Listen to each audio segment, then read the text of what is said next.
Hi guys, and welcome back to the Early Bird Photo News. After filming my video last week, I wasn't so sure whether I was going to do a news video this week because there was just not as many photo news.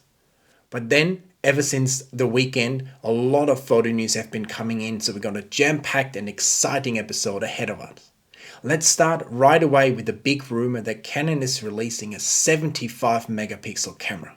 For now, Sony had the crown with the 60 megapixel A7R4, and it looks like Canon is trying to claw back that top spot in terms of the megapixel race from Sony. Canon has always prided themselves on having high megapixel DSLR cameras, and it seems like they want to also carry that over into the mirrorless sector. Last week we speculated on a potential 7D replacement, the R7 with a 1.6 crop factor.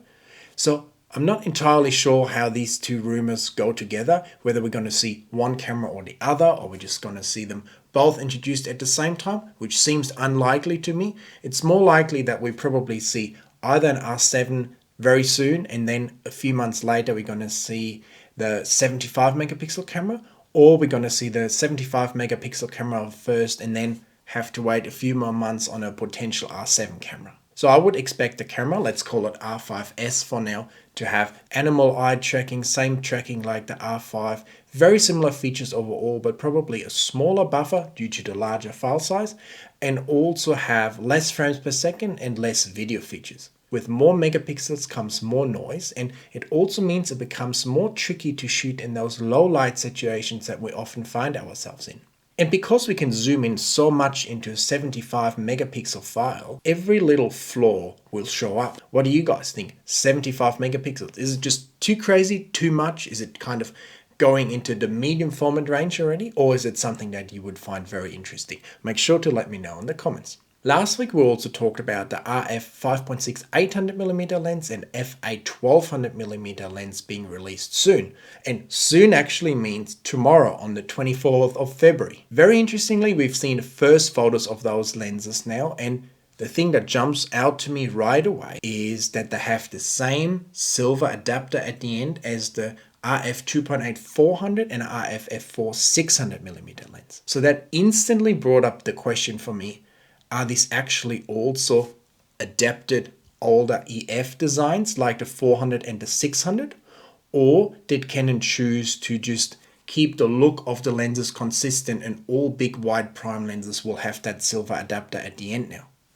I'm not sure, but I just find it a curious decision to have that silver adapter at the end as well if it was true RF designs. I also noticed how long and thin that 1200mm lens is at the end, almost like a 600mm lens with a 2x extender and then the adapter at the end. What do you guys think? Are these completely new and redesigned RF lenses? Or did Canon actually choose to use older EF designs that they've already had in the pipeline and just tweak them for their F mount and add that silver adapter at the end? Last week I also received an email telling me that Canon was releasing the R5 and R6 firmware 1.5.1. A lot of you guys had problems with your cameras freezing up and not being able to be used anymore unless you take out the battery. And that's something that's really annoying in the field. I was one of the lucky ones who only had it happen twice in 2 years across two different R5 cameras, so I was basically never affected by it. But I heard from a lot of you guys how it's just almost impossible to shoot with your R5 sometimes. So I'm really happy that Canon seems to be addressing that problem, and I would love to hear from you guys. Have you used the new firmware and do you still have the issues, or are they gone now? So now that your R5 is working flawlessly, you can put your full attention onto editing your images. And if you want to learn how to make your bird images look absolutely amazing, I would highly recommend to check out my masterclass that I've linked for you down there in the description, where I teach you step by step how to make your own bird images look amazing.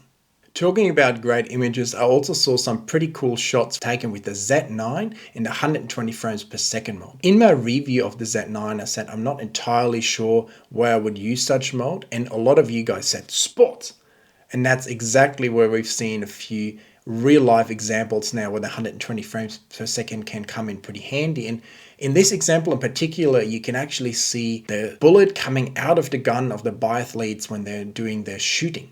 So this image seems to have been taken at 120 frames per second and a 1/32,000th of a second. Pretty cool real world example where the 120 frames per second can actually deliver some really cool results. Not only Canon, Sony and Nikon are doing well, Tamron is another brand that has been doing very well in the last few years and has posted some great profits and much higher profit margins. So they're doing very well and they're focusing on creating even more lenses for the mirrorless mounts. Mainly Sony, I presume, at this stage, but it would also be great to see some Tamron lenses for the Canon RF mount.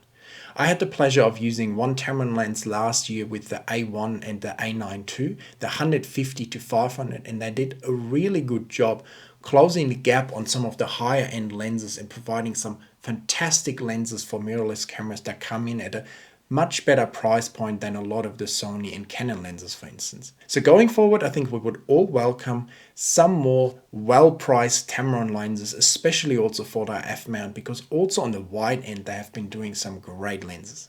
I've also seen that Canon has applied for a few patents that seem to cover kind of hybrid viewfinders, maybe something that allows you to look through your mirrorless camera while the camera is turned off. I would definitely welcome that because I think one of the main drawbacks of mirrorless cameras is that they always have to be on, because if they're not on, you can't look through the viewfinder. And if you're in a blind, for instance, that's really annoying because it drains your batteries a lot, because every time you want to look out through the camera, you have to turn it on. So if there was an option that allows you to still look through the camera while it's actually turned off, I think that would be a fantastic addition. I would be really looking forward to that. All in all, if I had to choose between an EVF and an optical viewfinder, I would always choose an EVF because it has so many advantages. But one of the major drawbacks is definitely that the camera always has to be on. So if there was a solution for that, I would highly welcome that. And lastly, I've also read an interesting article, I'll link it for you in the description, where it says that Sony is still number one when it comes to camera sales in the US.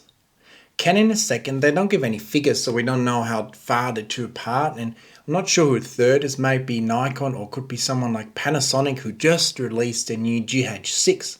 But all in all, Sony is definitely still king when it comes to the mirrorless sales. Obviously, they've never made any DSLR cameras, so I think combined camera sales, Canon might still be number one, but Sony is definitely doing very well. And they also set a record with the A7 IV, with most units sold in 1 week leading up to Christmas last year. Just some interesting stats and numbers I thought you guys might enjoy. And if we look around, most people definitely seem to be using either Sony or Canon. And on YouTube specifically, I think almost everyone seems to be into their Sony cameras. So I hope you guys enjoyed talking about rumors and speculation with me, and hopefully by the next episode some of that gear we've already have some proper information on it. It definitely seems like there will be some very interesting cameras and lenses coming up over the next few weeks. So like always, make sure to subscribe to the channel, give me a thumbs up for the video and let me know your thoughts in the comments, and I will see you guys in the next video. Bye!